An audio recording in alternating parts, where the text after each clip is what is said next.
FM, AM 1160, and WCCSradio.com. And he is Bob Pollock with the Extension Service. Joins us once a week on Friday mornings to talk about lawns and gardens and plants and all those lovely things, insects and other invasive things. We have a question actually submitted online to you today, Bob. I want to give it to you in a second.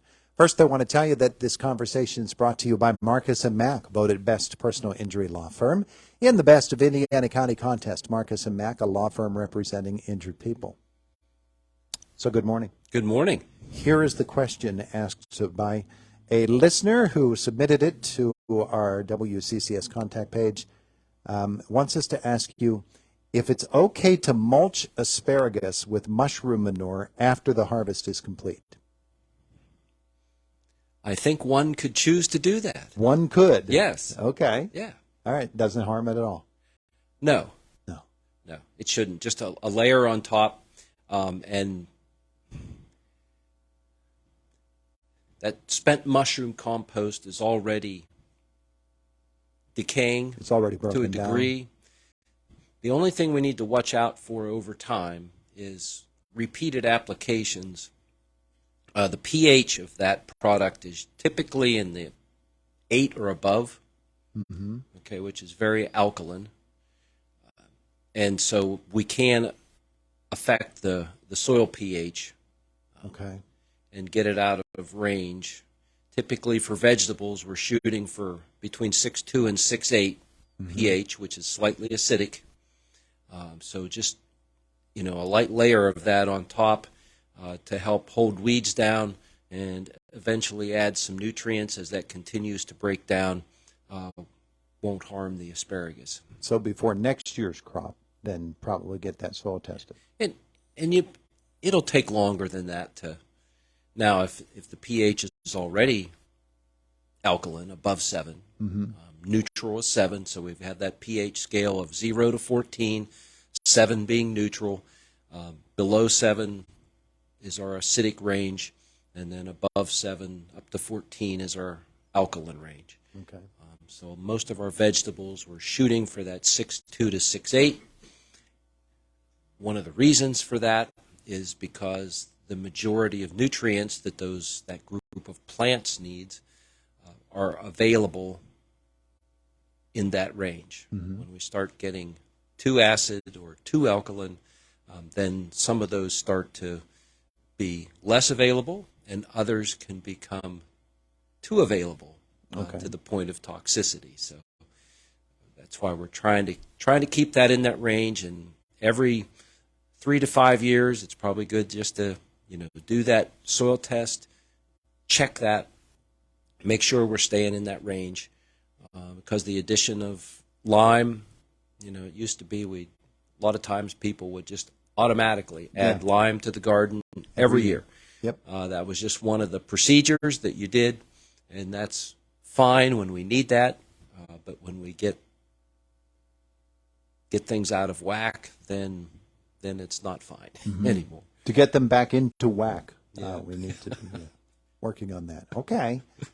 So I hope that answers the question for that particular listener this morning about asparagus. Now, let's stay there in the garden, because it's been about 3 weeks now since we've had a drop of rain. It sure is. And those gardens are dry, and the plants aren't growing. They're just sitting there if they're not withering up.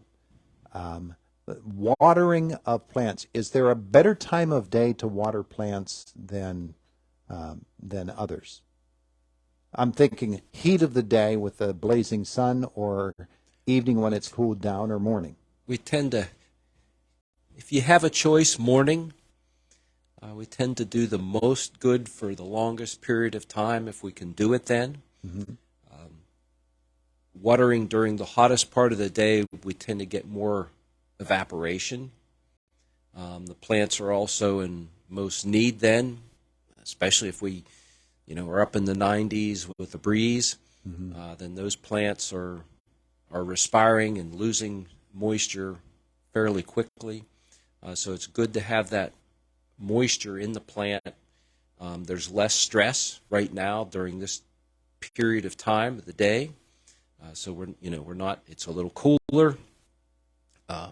that bright sun hasn't been out for very long yet.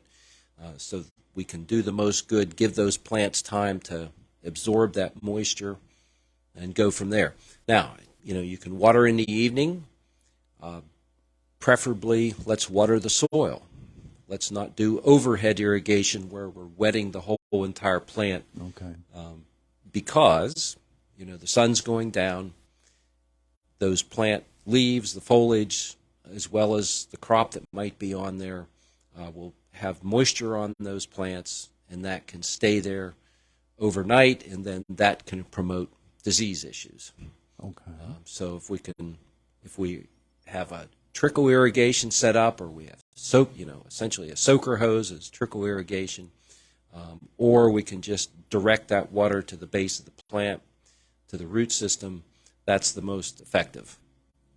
All right. And try to do, so there's over 27,000 gallons of water per acre to make an inch of rainfall. So if we took An inch of rain is going to make 27,000 gallons? Yeah. So we start to think about that. That's a lot of water, a lot of gallons of water. And then but per square foot, that's a little over half an inch, or a little over half a gallon of water. Okay. All right, to equal an inch of rain. Mm-hmm. Per square dispersed over that acre. Okay, 43,560 square feet in an acre. So you can figure out, your width and your length of your garden bed, whether it be vegetables or flower bed, ornamental bed, and then look at how much water it would take to equal, watering that an inch. Well, you use that square footage. I'm sure it's different for different plants, but take a tomato plant, for instance. How far out is it going to reach to find moisture? Yeah, well, it's gonna. Sometimes plants will develop a better root system when they have to go in search of. So if the ground is not saturated all the time, it's probably a good thing, because that allows that root system to explore more. And of course, the soil structure and all of that will make a difference in its ability and how fast it can do that, and the plant itself, how big a root system it needs to function. But oftentimes, when it's a little drier, then those plants are growing those roots down into the soil where there's usually a little bit more moisture. The top dries out first, and then, we should dig the hole deeper in the ground. We find that there's some moisture there. So those plants are going to go after that. So we can essentially develop a better root system. Then on a year where we get more than enough rainfall and the ground's almost sitting there in water, then those plants don't have to really go in search of that. It's right there. Yeah. To the point where it can be too much and cause root decay and rot and all of that. But watering now, especially on younger, either transplants that you've planted, doesn't matter whether it was an annual flower, perennial flower, a shrub, a tree, really need to pay attention to that, because most of those plants haven't had a chance to root into the soil very well yet. You've just maybe planted them within the last 2, 3, 4 weeks. And so they're essentially still kind of living there in a pot. Granted, the pot's not there, but that root system hasn't had a lot of time to venture out into that soil where it can gain more moisture. So we have to supplement that if we want to keep those plants going. So it's feeling more like a visitor now than a resident. Yes. Okay. And it can take a long time for plants to really get established, especially shrubs, trees. You might have planted a tree 2 years ago. I'd be looking at that tree now, and I'd maybe be supplementing that with some water so that you can get that root ball really soaked, because it may have reached out into that existing soil that was there, and sometimes it does that better than others. And sometimes plants grown in pots that get root bound or essentially have those circling roots that go around the pot. Those can be very dense, and if we don't slice those, when we take that out of the pot to plant it, and kind of peel the roots back on the bottom of that pot, and slice the sides of those roots before we plant that, they'll just continue growing in a circle. And so you've got a plant in the ground, you think it's okay. Well, it essentially has its own little pot there, and when that soil dries out, and there's not a lot of soil around those roots, dries out, that plant can be in trouble in a hurry. So just a nice, slow soak, thinking about that, at least a half a gallon. Now, that half a gallon still isn't the same as if we had that inch of rain over everything, because all that soil's wet then. If we're only doing that little square foot, that soil's going to dry out quicker than had we had water over that whole entire surface. Yeah. He's Bob Pollock from the Extension Service. When we think about gardens and vegetable plants as opposed to flower plants in our flower beds, I'm sure it's many of the same issues, but the establishment of the fruit on the vegetable or the fruit tree even is probably going to be more affected by dry weather than a flower. Is an apple tree going to have better fruit if there's more moisture, for instance, or they will size? The size will be affected, not so much right now, but in another month or two or three, as those fruit are trying to grow in size. If they don't have enough moisture, then the plant is going to be focusing more on survival than growing and making that fruit larger. So oftentimes on a dry year where we don't have enough moisture or where we're not able to supplement, you'll get smaller fruit. Now, the sugars in there may be more concentrated, and so the fruit may be more flavorful than on a year where there's ample moisture all season long. Which is kind of interesting, isn't it? And that dry weather can affect, so on those perennial, so take an apple tree, those perennial plants,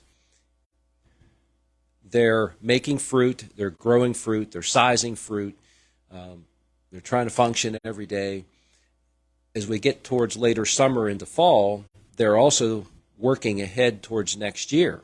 So the flower buds, the leaf buds are being formed in late summer and early fall for the following year. So if that plant is stressed all summer long, it will affect its ability to produce those buds for the following year. Okay. So there's longer-term effects that can happen as a result. There are ramifications. There absolutely are. All right. He is Bob Pollock from the Extension Service. Thank you, sir. You're welcome. Thank you. Have a fabulous weekend. It is the You as voice well. of Indiana County. It's WCCS 101.1 FM, AM 1160, and WCCSradio.com.